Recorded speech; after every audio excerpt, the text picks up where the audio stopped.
On va découvrir comment faire des tests unitaires dans une application React en utilisant Vitest et React Testing Library. Ces deux librairies sont parfaites pour faire des tests facilement, mais ce qui est important dans cette vidéo, c'est qu'on va comprendre qu'est-ce qu'on installe, qu'est-ce qu'on est en train de faire, etc. afin que tu puisses le reproduire dans tes applications. On n'oublie pas que c'est très important de tester et je te conseille de rapidement prendre en main les tests et Vitest est un outil génial. On va tout de suite commencer en ajoutant les tests dans un projet Next.js. Je tiens à dire que tu peux faire les mêmes manipulations que ton projet soit sur Remix, Gatsby, Vue.js, bref, il n'y a vraiment pas de limite. Ces tests, c'est vraiment adaptable à toute application. Pour tester notre application React, il va falloir installer de nombreuses librairies. On va commencer par les trois premières qui seront Vitest, Vue.js/plugin React et Vite. Ces trois librairies sont un peu le cœur de nos tests. Vite, c'est le runner, c'est le bundler de notre code. Vite.js/plugin React, ça permet de comprendre le JSX, etc.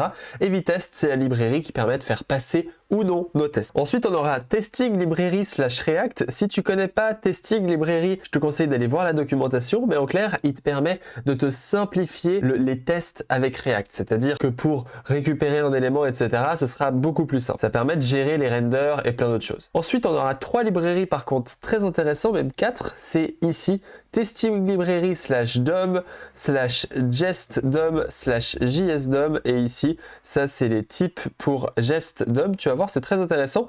Ce qu'il faut retenir avec ces trois librairies qui permettent de gérer le DOM, c'est que React, et ben en fait, c'est une librairie pour créer des interfaces. A JavaScript Library for Building User Interface. C'est-à-dire que nous, on a du JSX qui ressemble à ça, c'est un peu flou, je suis désolé, et ce JSX, il va se transformer en div HTML. Et les divs HTML, c'est ce qu'on va tester.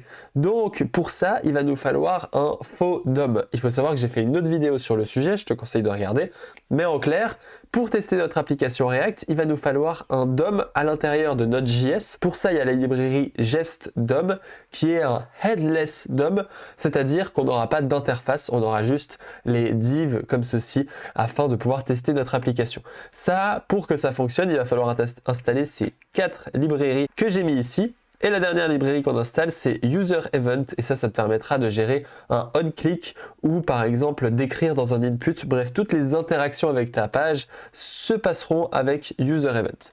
Maintenant qu'on a vu ça, on va pas trop tarder. J'ai un fichier Notion dans la description où il y a la commande qui te permet de copier, et ensuite on va aller dans notre application et on va installer toutes ces librairies. Alors moi j'utilise PNPM, mais tu vois que j'ai PNPM install-d, et là il y a toutes les librairies que je viens de te présenter à l'instant. Ce fichier, tu pourras le trouver dans la description, ou tu peux tout réécrire à la main, c'est aussi une option. Bref, quand tu lances cette commande, ça va installer toutes ces librairies, on va attendre un petit peu et tu vas voir, ça va aller assez vite.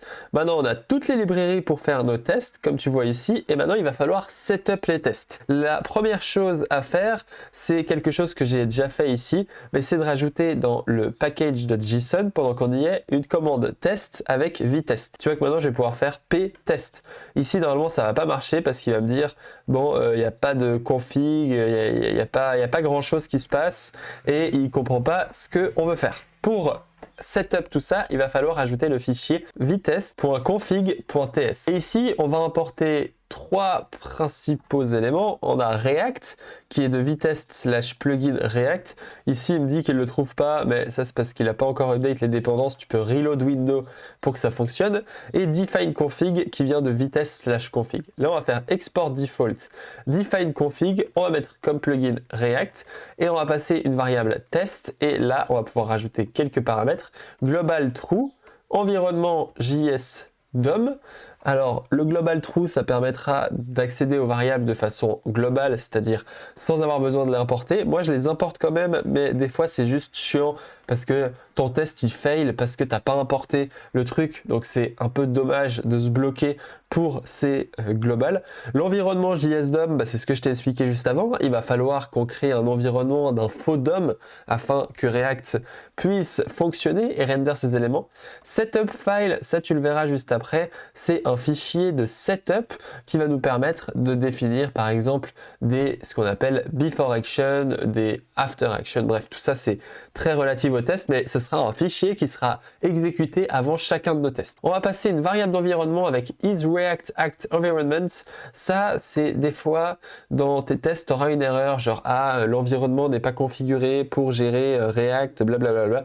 Quand tu passes cette variable d'environnement à true, cette erreur disparaît parce que de toute façon elle n'impacte pas tes tests. Et finalement on va définir tous les fichiers qu'on include dans nos tests, et moi en l'occurrence je vais include que les fichiers qui sont dans _ test /étoile/étoile point, et ici voilà, jt.s, ça ressemble un peu à ça, on va supprimer tout ça, jt s/x, donc voilà une magnifique regex comme on les aime. Finalement on va rajouter un resolve, et ça c'est le dernier détail qu'on doit ajouter dans cette vidéo, c'est ceci comme ça avec un pass.resolve de dirname de source. Et si ici je le fais, c'est pour une seule raison, c'est que là dans le tsconfig tu vois que là j'ai un pass avec vague/étoile qui résout vague étoile. D'ailleurs je crois que c'est pas du tout source ici, je précise pas source. Et quand je fais ça, tu vois qu'ici quand j'importe des éléments, je les importe en utilisant cette étoile au lieu de faire slash ou point slash, je sais pas. Cette étoile elle permet de référencer, enfin cette vague elle permet de référencer directement au root folder de notre application. Donc ici moi j'ai fait faux, hein, c'est juste pass.resolve de dirname, on peut juste mettre dirname je pense, et ça fonctionnera parce que en l'occurrence la petite vague elle représente le dossier courant. Ça permet juste, si tu as une configuration TypeScript qui gère ce pass.resolve et que tu importes tes fichiers de cette manière là, tu as besoin de cette configuration. Voilà, donc normalement ce fichier n'a plus de secret pour toi, tu vois qu'il n'a pas 10 000 éléments de toute façon. Et maintenant on va créer un dernier fichier qui se passera dans le dossier test/vtest/setup.ts.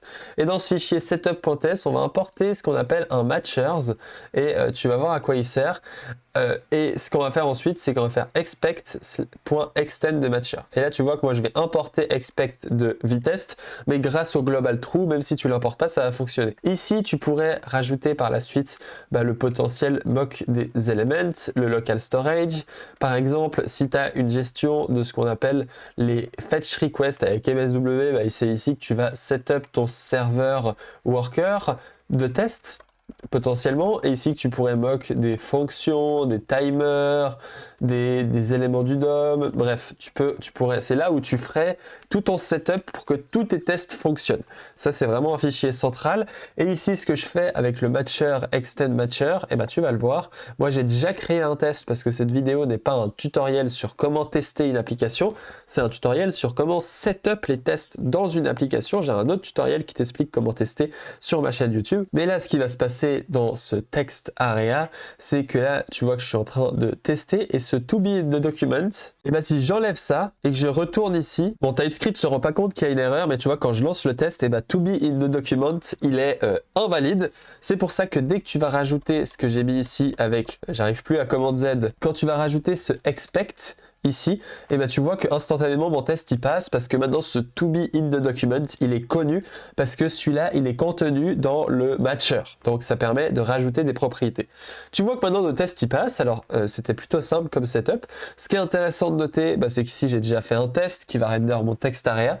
Voici un peu comment tu fais des tests. Si tu ne maîtrises pas comment faire des tests unitaires, j'ai fait un super cours d'introduction gratuit sur ma plateforme de formation que tu peux retrouver juste ici. Boum, les tests en React, et ici tu vois que j'explique pourquoi tester, comment tester ton application avec des playgrounds qui te montrent des exercices. Ici tu as un premier exercice, tu as un deuxième exercice, et tu as même des quiz. Bref, je te laisse regarder. En plus de ça, j'ai un fichier Notion que je vais mettre dans la description de manière totalement gratuite qui t'explique la commande à installer, le fichier vtest, histoire que tu puisses copier-coller si tu en as besoin. Et ici je t'explique comment créer ton premier test. Donc voilà, ça permet toujours d'avoir des commandes à copier-coller parce que personnellement, je n'aime pas trop mettre des commandes dans la description. J'espère que tu as apprécié cette vidéo et que maintenant tu sais comment setup des tests. Si tu as aimé, like cette vidéo et abonne-toi pour me soutenir et n'hésite pas à télécharger le cours gratuit qui te permet de mieux maîtriser les tests.